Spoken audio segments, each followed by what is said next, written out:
प्रिय छात्रों, आज हम इस वीडियो में अनुवाद की आवश्यकता एवं अनुवाद की प्रक्रिया पर प्रकाश डालेंगे।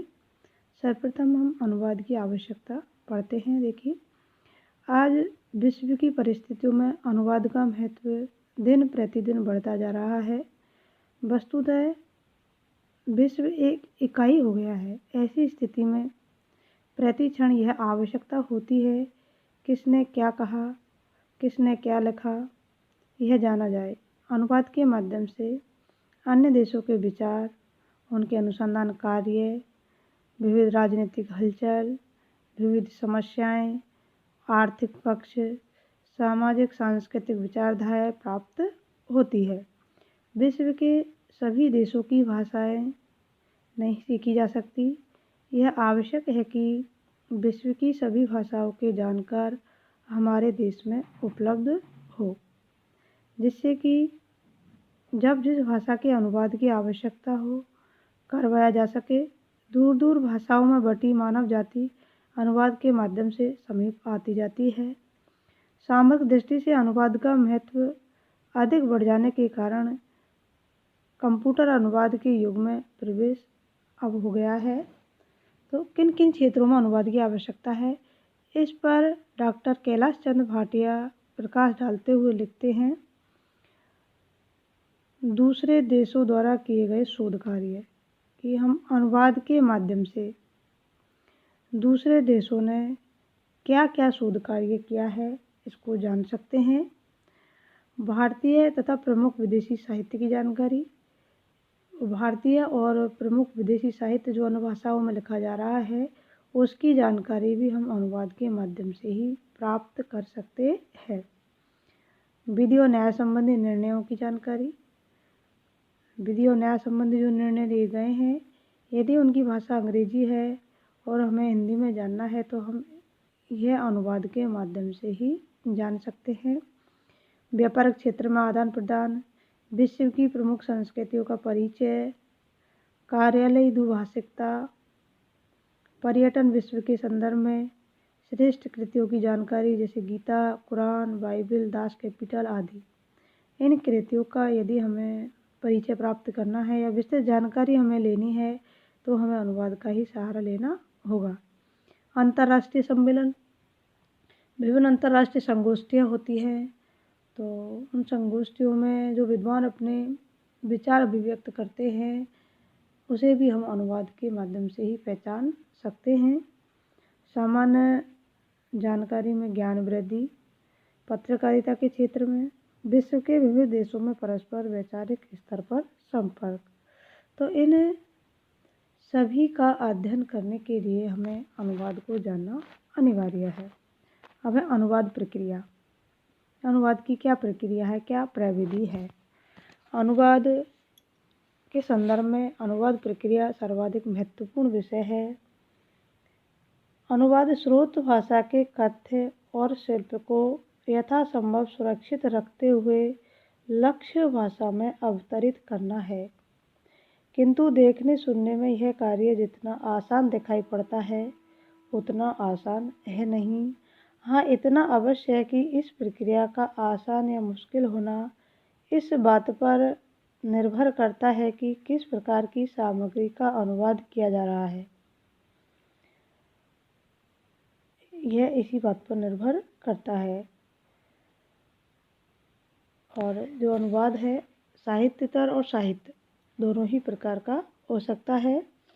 साहित्यतर अनुवाद में जहाँ वस्तुपरकता, स्थूलता, निश्चितता, कथ्य प्रधानता आदि पर बल दिया जाता है, वहीं साहित्य अनुवाद में आत्मपरकता, सूक्ष्मता, अनिश्चितता, शैली प्रधानता पर ध्यान दिया जाता है।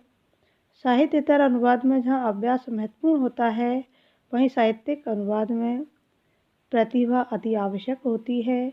यही प्रतिभा अनुवादक की संवेदनशीलता और सृजनात्मकता की द्योतक होती है। अनुवाद प्रक्रिया के विभिन्न आयामों के संबंध में नीडा, पीटर, न्यूयॉर्क, बाथगेट आदि विद्वानों ने अपने अपने विचार अभिव्यक्त किए हैं। नीडा ने अनुवाद प्रक्रिया की चर्चा करते हुए उसके 3 सोपान बतलाए। मूल पाठ, उसका विश्लेषण, अंतरण, पुनर्गठन, लक्ष्य पाठ। पीटर न्यूयॉर्क ने अनुवाद प्रक्रिया के निम्न सोपान बताए हैं, जैसे स्रोत भाषा पाठ, उसका बोधन, उसकी अभिव्यक्ति और लक्ष्य भाषा पाठ। बाथगेट ने उपयुक्त प्रारूप की तुलना में अधिक व्यापक स्तर पर अनुवाद प्रक्रिया के विभिन्न सोपानों की चर्चा की है, जो कि अनुवाद कार्य की व्यवहारिक प्रकृति के अधिक नज़दीक प्रतीत होते हैं। उन्होंने स्रोत भाषा पाठ, समन्वय, विश्लेषण, बोधन, पारिभाषिक अभिव्यक्ति, पुनर्गठन, पुनरीक्षण, पर्यालोचन और लक्ष्य भाषा पाठ, इन सोपानों की चर्चा की है। अब बाथगेट के चिंतन को समझे बिना अनुवाद प्रक्रिया को पूरी तरह समझना कठिन है। उन्होंने अपने प्रारूप को सक्रियात्मक प्रारूप कहा है। बाथगेट द्वारा बताया गया अनुवाद प्रक्रिया का स्वरूप अनुवाद कार्य की व्यवहारिक प्रकृति से मेल खाता है। मात्र इतना ही नहीं कि यह चिंतन न्यूयॉर्क के चिंतन की तुलना में व्यापक है। बाथगेट ने अनुवाद प्रक्रिया के 7 चरण माने हैं। मूल भाषा का पाठ अनुदित होकर जब लक्ष्य भाषा में पहुंचता है,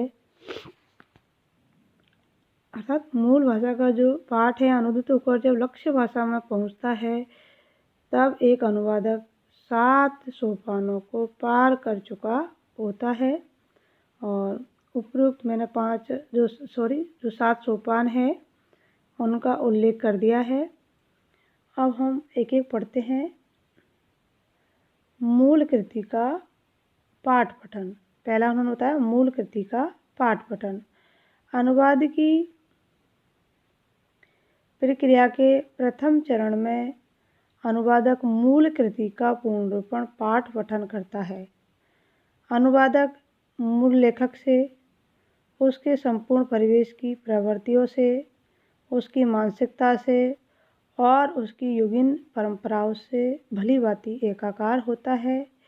एक तरह से वह उसे जीता है, उसमें स्वयं को ढालता है, मूल कृति को बार बार पढ़ता है और उसके भाव और शैली को हृदयंगम करता है। अर्थ की परतें स्वयं ही खुलती चलती है। अनुवादक को इसके लिए प्राय कल्पनाशील भी होना पड़ता है, ताकि वह उस बिंदु पर पहुंच सके जहां मूल लेखक ने अपनी रचना का सृजन किया होगा। फिर उस पृष्ठभूमि में रचना को पुनः पढ़कर रचना के संपूर्ण कलेवर को अनुवादक जीता है। फिर अनुवाद के माध्यम से वह उस रचना से तीसरी बार गुजरता है। कोई बड़ी बात नहीं है कि अनुवादक को इससे भी कहीं अधिक बार इस प्रक्रिया से गुजरना पड़े, अर्थात उसे उस प्रक्रिया से बार बार गुजरना पड़ता है, तभी वह एक श्रेष्ठ अनुवाद की रचना कर पाता है। तो सर्वप्रथम मूल कृति का क्या करता है, बोधन करता है और समन्वय करता है। फिर अनुवाद क्रिया का आरंभ विद्वान विश्लेषण या बोधन से माना जाता है, लेकिन बाथगेट ने इनसे पहले समन्वय की प्रक्रिया बतलाई है। यह सोपान अत्यंत महत्वपूर्ण है, क्योंकि इसी के अंतर्गत अनुवादक मूल पाठ के साथ तादात्म्य स्थापित कर लेता है। विश्लेषण अनुवाद प्रक्रिया की अवधि में यह एक महत्वपूर्ण सोपान है। इसमें कोई मत वैभिन्न नहीं है। अनुवादक जब मानसिक रूप से अनुवाद करने के लिए तैयार हो जाता है, तब वह ठोस कदम उठाने लगता है। ऐसा पहला कदम विश्लेषण होता है, और विश्लेषण मूल रूप से मूल पाठ के भाषिक पक्ष पर करना होता है। प्रत्येक पाठ में कोई न कोई संदेश अवश्य निहित होता है, अर्थात वह मूल कृति का विश्लेषण करता है और अनुवाद प्रक्रिया के इस चरण में मूल पाठ का विश्लेषण इसलिए भी महत्वपूर्ण हो जाता है क्योंकि यह अनुवादक के लिए विभिन्न स्थितियों में आने वाली कई घटनाओं का सामना करने से बचाता है और निश्चित रूप से अनेकार्थी, संदिग्धार्थी, विविधार्थी, पर्यायवाची, संदर्भ अभिव्यक्तियों का विश्लेषण मूल पाठ के अर्थ को स्पष्ट करने में सहायक सिद्ध होता है। इसके बाद में वह पदानुक्रम के स्तर पर विश्लेषण करता है, सह प्रयोग के आधार पर विश्लेषण करता है और पदबंध के आधार पर मुहावरे, सांस्कृतिक स्तर, अनेकार्थक संरचनाएं आदि सबके साथ वह विश्लेषण करता है। फिर बोधन, समन्वय के सोपानों पर ही अनुवादक मानसिक दृष्टि से मूल पाठ के साथ तालमेल बिठा लेता है। थोड़ा सा विश्लेषण उसके बोधन में स्थित संपूर्ण कठिनाइयाँ दूर कर देता है और मूल पाठ की अभिव्यक्ति की बारीकियों का बोध हो जाता है। फिर पारिभाषिक अभिव्यक्ति, फिर वो क्या करता है, उसकी पारिभाषिक अभिव्यक्ति कर देता है। फिर पुनर्गठन करता है उसका, अनुवादक पुनर्गठन करता है। पुनर्गठन के बाद पुनरीक्षण, अनुवाद प्रक्रिया में पुनरीक्षण का चरण अत्यंत महत्वपूर्ण है। बात गेट और बार गेट के पश्चात सभी विद्वानों ने इसको महत्व दिया है। पुनरीक्षण का कार्य किसी तटस्थ व्यक्ति को करना चाहिए। स्वयं अनुवादक संपूर्ण तटस्थता के साथ यह कार्य नहीं कर सकता, क्योंकि पुनरीक्षण के माध्यम से ही ये पता चलता है कि हमारा अनुवाद सफल हुआ है अथवा नहीं। पर्यालोचन, बात गेट द्वारा बताई गई अनुवाद प्रक्रिया का यह आवश्यक चरण है।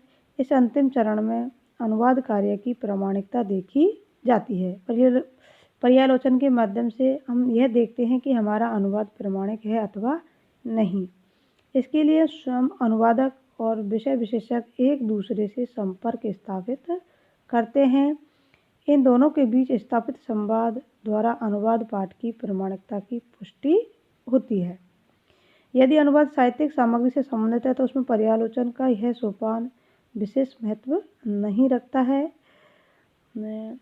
इस प्रकार से एक अनुवाद में इन सभी का ध्यान रखना आवश्यक होता है और ऊपरी विवेचन के आधार पर हम कह सकते हैं कि लक्ष्य भाषा में संप्रेषणीयता को बनाने के लिए अनुवादक को भाषा शैली, प्रयुक्त शैली, भाषा भेद आदि के स्तर पर भी समायोजन रखना चाहिए और इन विभिन्न चरणों से गुजरकर ही एक श्रेष्ठ अनुवाद की रचना हम कर सकते हैं। इनके अतिरिक्त अन्य विद्वानों ने भी अनुवाद प्रक्रिया पर प्रकाश डाला है, उनकी चर्चा हम अगली वीडियो में करेंगे।